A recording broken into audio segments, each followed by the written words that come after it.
Okay, Mike, it's been 2 years since the first TechCrunch. So, how the Russian startup scene changed? Do you see any positive changes?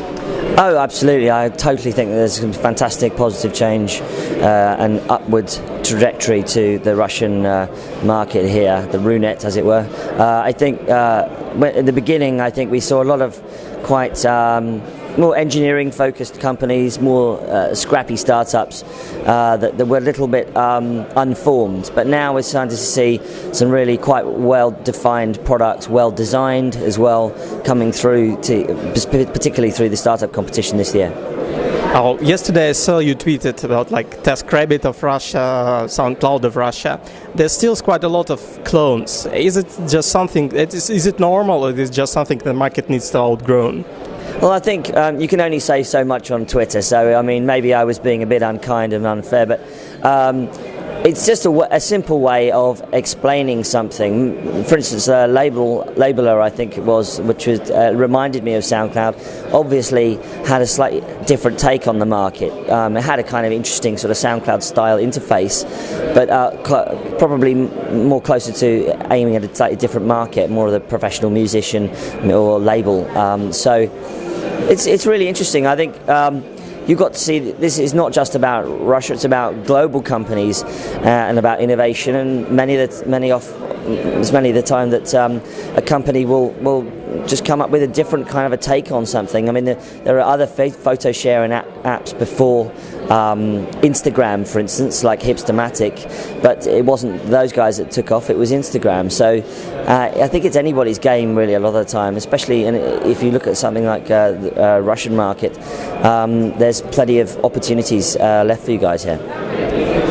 Last 3 years, both tech companies and the Russian government took a lot of work to change the image of Russia, that we can create internet startups, we can create technology.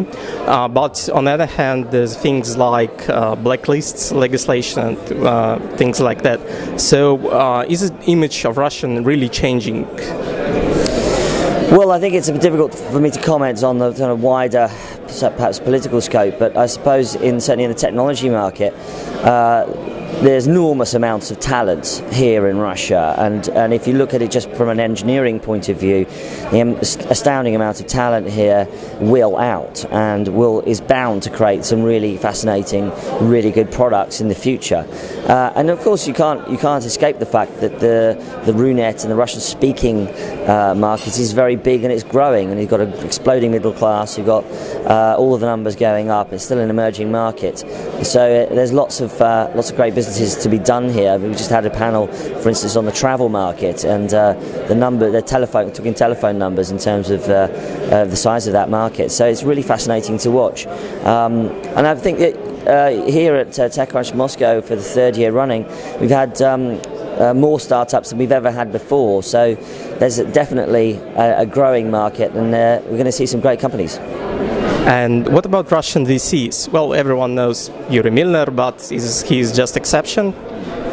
Well, I mean, Yuri Milner invests globally, so not just in Russia, but also in the US and in Asia as well. So, but Russian VCs, I think it's interesting actually that we've certainly in Western Europe we've seen a new wave of new kinds of VCs, more smaller funds, faster moving, product focused, and I think we'll probably see that kind of trend emerge here in Russia as well, especially as serial entrepreneurs become investors in their own right, build their own funds and become investors in their own right. I mean, I was just talking to people from Groupon, for instance, just yesterday, from Groupon Russia, who have gone on to create their own companies. Some of them become investors in their own right. So I think it's very interesting to see that sort of ecosystem develop.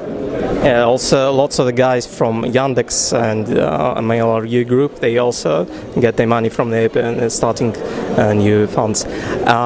We've seen a lot of so-called waves of startups that have a similar them or similar field of work. What startups do you think we will see in the next year? Well, I think everybody's talking about mobile, smartphones, tablets. So some of those companies can be coming out. The Russian market will, I'm sure, almost certainly mirror some of the other developments elsewhere in the world in terms of the explosion of mobile and the explosion of touch interfaces on tablets and other kinds of devices like that. So I think that's going to just happen just naturally because it's a human nature. Touching is a human thing, and those kinds of businesses are the next wave. Okay, Mike, thank you for your time. Thank you.